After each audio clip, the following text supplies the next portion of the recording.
ನಾನು ಎಲೆಕ್ಷನ್ ಕೊಟ್ಟಿದ್ದೀನ, ಮಸೀದಿಗೆ ಕೊಟ್ಟಿದ್ದೀನಿ, ಮಸೀದಿಗೆ ಕಟ್ಟೋಕ್ಕೆ ಅವ್ರಿಗೆ ರಿನೋವೇಷನ್ ಮಾಡೋಕ್ಕೊಳ್ಳೋಕ್ಕೆ 20-25 ಲಕ್ಷ ಕೊಟ್ಟೆ. ಅದು ನನ್ನ ಫತ್ವಾ ತಗೊಂಡು ನನಗೆ ಎಲ್ಲ ಕಡೆ ಬರೀ ಚಿಕ್ಕಪೇಟೆಗೆ ಅಷ್ಟೇ ಅಲ್ಲ, ಎಲ್ಲ ಕಡೆ ಕೊಟ್ಟಿದ್ರಿ? ನೋ ಎಲ್ಲ ಕಡೆ ಅಷ್ಟು ಯೋಗ್ಯತವನಲ್ಲ ನಾನು. ನನ್ನ ಕ್ಷೇತ್ರ ನೋಡ್ಕೊಳ್ಳೋ ಅಷ್ಟು ಯೋಗ್ಯತೆ ನನಗೆ ದೇವ್ರು ಕೊಟ್ಟಿದ್ದಾನೆ. ಚಿಕ್ಕಪೇಟೆ ಕ್ಷೇತ್ರದಲ್ಲಿ ಎಷ್ಟು 67 ಮಸೀದಿಗಳಿತ್ತು. ಆ 67 ಮಸೀದಿಗೆ ಕೊಟ್ಟಿದ್ದೀನಿ. ಒಂದು ಮುಸ್ಲಿಂ ಜಾಗ ಅದು ಕೃಷ್ಣಪ್ಪ ಗಾರ್ಡನಲ್ಲಿ ಒಂದು ಜಾಗ ತಗೊಳ್ಳೋಕೆ 60 ಲಕ್ಷ ಕೊಟ್ಟಿದ್ದೀನಿ. ಅದನ್ನೆಲ್ಲ ವಾಪಸ್ ಕೊಟ್ಬಿಟ್ರಾ? ಇಲ್ಲ, ಅದು ಹೋಗಿತ್ತು, ಪಾಸಾಯಿತು.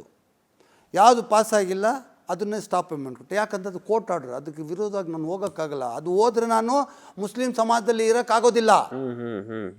ಆ ಆರ್ಡ್ರನ್ನ ರೆಫ್ಯೂಸ್ ಮಾಡಿದ್ರೆ ಮುಸ್ಲಿಂ ಸಮಾಜದಲ್ಲಿ ನಾನು ಇರೋಕ್ಕಾಗಲ್ಲ, ನಾನು ಮುಸಲ್ಮಾನೇ ಇಲ್ಲ. ನಿಮ್ಮ ಮುಸಲ್ಮಾನ್ ನಾಯಕರೇ ನಿಮ್ಮನ್ನ ವಿರುದ್ಧ ಅದು ನೀವು ಮಾಡಿಬಿಟ್ರು. ನೀವು ಅರ್ಥ ಮಾಡ್ಕೋಬೇಕು. ಅದು ಆದರೆ KGF ಬಾಬು ದುಡ್ಡು ಸಂಪಾದನೆ ಮಾಡೋಕ್ಕೆ ಬಂದಿಲ್ಲಪ್ಪ. ನನಗೆ ರಾಜಕೀಯ ಬೇಕಾಗಿಲ್ಲ. ನಾನು ಬಂದೆ ಏನು, ನಮ್ಮ ಕ್ಷೇತ್ರದಲ್ಲಿರೋ ಜನಕ್ಕೆ ಸಹಾಯ ಆಗಲಿ, ನನಗೆ ಪವರ್ ಬಂದರೆ ಇವತ್ತು 200 ಕೋಟಿ ಖರ್ಚು ಮಾಡೋನು ನಾಳೆ 2,000 ಕೋಟಿ ಖರ್ಚು ಮಾಡ್ತೀನಿ. ನನಗೆ ಪವರ್ ಇದ್ದರೆ ಇವತ್ತು ಮನೆಗಳು ಕಟ್ಕೊಟ್ಟಿಲ್ಲ ಅಂತ ಜನ ನಿನ್ನೆ ಪ್ರತಿಭಟನೆ ಮಾಡಿದ್ರು. ಆದರೆ ನನಗೆ ಪವರ್ ಇದ್ದಿದ್ದ ಒಂದು ಚುಟ್ಕಿಯಲ್ಲಿ ಮಾಡ್ತಾಯಿದ್ದೆ. ನನಗೆ ಪವರ್ ಇಲ್ದಿರೋ ಕಾರಣ ನಾನು ಹೆಲ್ಪ್ಲೆಸ್ ಆಗಿಬಿಟ್ಟಿದ್ದೀನಿ. ನಾನು ಅಲ್ಲಿ ಕ್ಷೇತ್ರಕ್ಕೆ ಹೋದರೆ ನನಗೆ ಸುಳ್ಳು ಕೇಸ್ಗಳು ಹಾಕಿ ರೌಡಿಸಮ್ ಮಾಡಿ ನನಗೆ ಆಚೆ